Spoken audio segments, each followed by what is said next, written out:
PDM اسلام آباد. PDM کی اسلام آباد میں جلوسی بھی ہو چکی. اس میں نئی بات کوئی نہیں تھی. سب کے سب فوج عمران اور نیب پر غصہ نکال رہے تھے. دراصل یہ مایوسی اور ڈپریشن، فرسٹریشن کی چیخم دھاڑ تھی. کسی کے پاس کوئی قابل ذکر پروگرام یا پالیسی نہیں تھی. ایک طرح جھوٹ بولنے کا مقابلہ تھا. اس میں نمبر 1 پر مریم صفدر اور دوسرے نمبر پر فرقہ پرست مولوی فضل تھا. بلوچستان والے لاہور اور پنجاب کو کوس رہے تھے اور لاہوریے منہ لٹکائے جوتے کھائے جا رہے تھے. انہیں جاگ پنجابی جاگ کا نعرہ بھی بھول چکا تھا. یہ اس لیے حیرانی کی بات نہ تھی کہ سب کے سب ایک ہی کشتی پر سوار تھے. نیب کا رسا سب کے گلے میں پڑا ہوا ہے اور عمران ہر ہفتے کم از کم ایک دفعہ انہیں یاد دلا دیتا ہے کہ وہ کسی قسم کے NRO کی امید نہ رکھیں، اور یہ یادداشت ان کی ریڑھ کی ہڈی میں کرنٹ دوڑانے کے لیے کافی ہے. محترمہ نے الزام لگایا ہے کہ عمران خان نے بھارت اور اسرائیل سے بھی پیسے لیے ہیں اور بھارت کے ایک شخص کا نام بھی دے دیا ہے. نام ہے اندر سنگھ جوسان. انڈیا کے سب صحافیوں نے بیان دیا ہے کہ اس بارے میں پوری کوشش کی ہے، مگر اس نام کا کوئی بندہ ہندوستان میں نہیں ہے. مریم اس طرح کے جھوٹ گھڑنے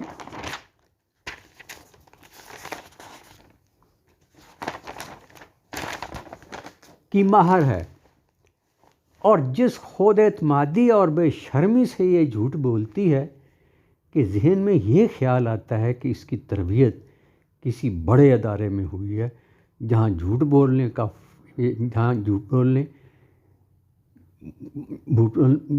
بولنے کو ایک فن کے طور پر سکھایا جاتا ہے. ویسے باہر جانے کی ضرورت تو نہیں ہے، کیونکہ خاندان میں ہر شخص اس میدان کا بہت اچھا کھلاڑی ہے. پنجاب کے سابق وزیر اعلیٰ خادم اعلیٰ کو دیکھ لیجئے. اربوں روپے کے سکینڈل اس کے خلاف، اس کے بیٹوں کے خلاف، اس کے داماد کے خلاف، اس کے سمدھی کے خلاف ہر دوسرے دن پکڑے جا رہے ہیں، مگر یہ روز رٹ لگائے ہوئے ہے کہ اس نے تو ایک دھیلے کی چوری بھی نہیں کی.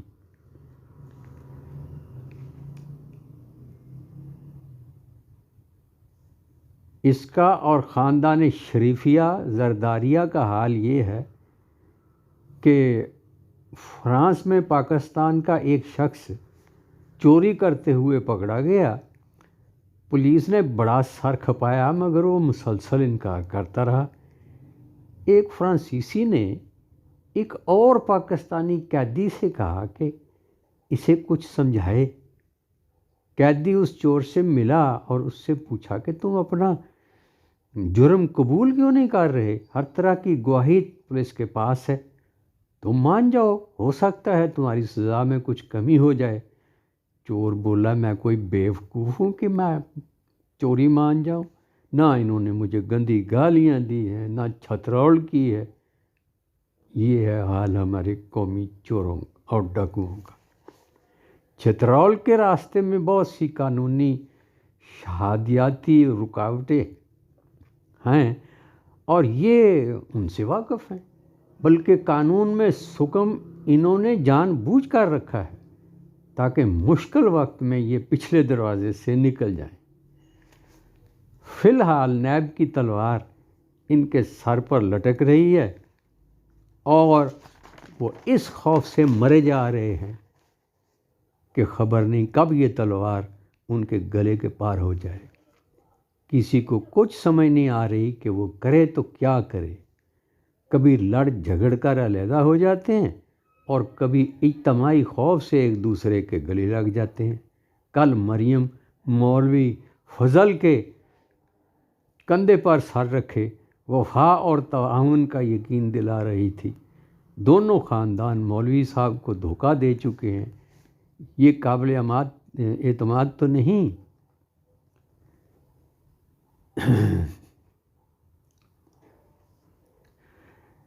مگر ان کے وعدوں پر یقین کر لینے کے سوا کوئی چارہ بھی نہیں ہے۔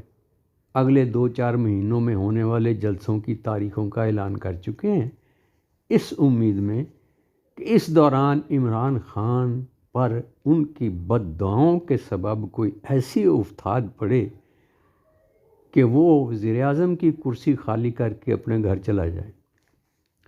شیخ چلی بھی ایسے ہی خواب دیکھا کرتا تھا، مگر ہر دفعہ آنکھ کھلنے پر ہاتھ مل کر رہ جاتا۔ فرقہ پرست مولوی جو سب سے زیادہ زخم خوردہ ہے کی موجودگی میں ممکن تو نہیں، مگر ایک دنیا ان کو یاد دلا رہی ہے کہ نجات کا راستہ اب بھی کھلا ہے۔ بھوکے ننگے 22 کروڑ عوام کو چوری کا مال واپس کر دیں اور دل و دماغ کا سکون حاصل کر لیں۔ یہ وہ چیز ہے جو دنیا کی ساری دولت سے بھی مہنگی ہے۔